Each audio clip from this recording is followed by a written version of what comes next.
नमस्कार मेरे प्यारे दोस्तों। आज का ये डरावना सफर हमें लेकर चल रहा है एक ऐसे देश में जहां एक शहर आज भी खड़ा है लेकिन उसमें कोई नहीं रहता, जहां झूले हवा में हिलते हैं पर बच्चों की हंसी कभी वापस नहीं आई। आज हम चल रहे हैं यूक्रेन की तरफ और कहानी है उस हादसे की जिसने पूरी दुनिया को सिखाया कि इंसान की बनाई ताकत कभी कभी उसी पर भारी पड़ सकती है। तारीख 26 अप्रैल 1986 समय रात के 1:23। चेर्नोबिल न्यूक्लियर पावर प्लांट में एक सेफ्टी टेस्ट चल रहा था।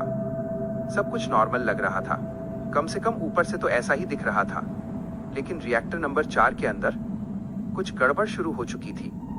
पावर लेवल अस्थिर हो रहे थे, सिस्टम चेतावनी दे रहा था। कुछ इंजीनियरों ने खतरे को महसूस भी किया, लेकिन उस रात जल्दबाजी और दबाव सुरक्षा से ज्यादा भारी पड़ गए। और फिर अचानक एक जोरदार धमाका, कुछ ही सेकंड बाद दूसरा विस्फोट, और देखते ही देखते रिएक्टर नंबर 4 का ऊपरी हिस्सा हवा में उड़ चुका था।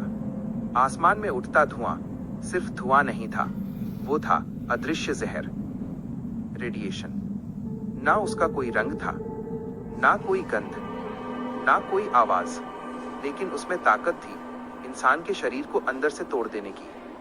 पहले फायर फाइटर्स मौके पर पहुंचे। उन्हें बताया गया बस आग लगी है। वे बिना किसी स्पेशल प्रोटेक्टिव सूट के उस आग को बुझाने लगे। उन्हें अंदाजा भी नहीं था कि वे आग से नहीं बल्कि रेडिएशन से लड़ रहे थे। कुछ ही घंटों में तेज सिरदर्द, उल्टियां, चक्कर और त्वचा जलने जैसा एहसास, लेकिन असली नुकसान उनके शरीर के अंदर हो रहा था। कुछ ही दिनों में उनकी हालत इतनी बिगड़ गई कि वे कभी अपने घर वापस नहीं लौट पाए। चेर्नोबिल प्लांट के पास एक शहर था, प्रिप्यात। करीब 50,000 लोग वहां रहते थे। बच्चे स्कूल जाते थे, माएं बाजार जाती थी, लोग अपने सपनों में व्यस्त थे।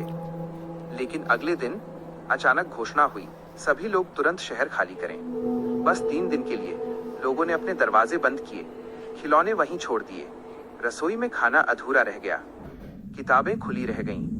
किसी को अंदाजा नहीं था कि वो 3 दिन कभी खत्म नहीं होंगे।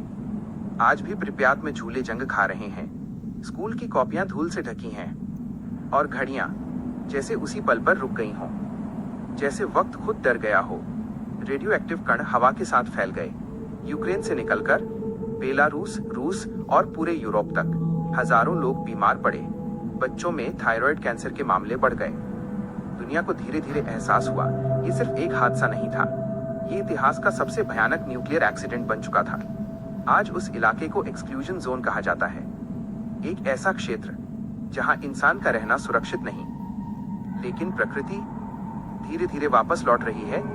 जंगली जानवर उन सड़कों पर घूमते हैं जहां कभी इंसान रहते थे, जैसे प्रकृति कह रही हो तुम हटो, अब मेरी बारी है। लेकिन कहानी यहीं खत्म नहीं होती।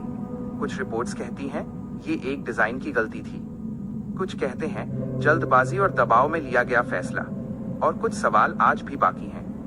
क्यों कई सालों तक दुनिया को पूरी सच्चाई नहीं बताई गई?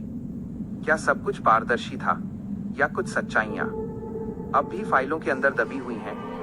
कभी कभी इंसान प्रकृति को नियंत्रित करने की कोशिश करता है, लेकिन जब नियंत्रण टूटता है तो उसकी कीमत पूरी दुनिया को चुकानी पड़ती है। और चेर्नोबिल उसकी एक खामोश याद है। तो दोस्तों, चेर्नोबिल की एक खामोश याद हमें सिखाती है कि प्रकृति की ताकत के आगे इंसान कितना छोटा है। लेकिन डर की इस दुनिया में अभी कई और अनसुनी कहानियां बाकी हैं। अब हम मिलेंगे नेक्स्ट वीडियो में एक नई कहानी और एक नए डर के साथ। तब तक के लिए इस वीडियो को लाइक करें, शेयर करें और चैनल को सब्सक्राइब करना बिल्कुल न भूलें, ताकि आप डर के हमारे इस सफर का कोई भी पड़ाव मिस न करें। जुड़े रहें क्योंकि रोमांच अभी बाकी है।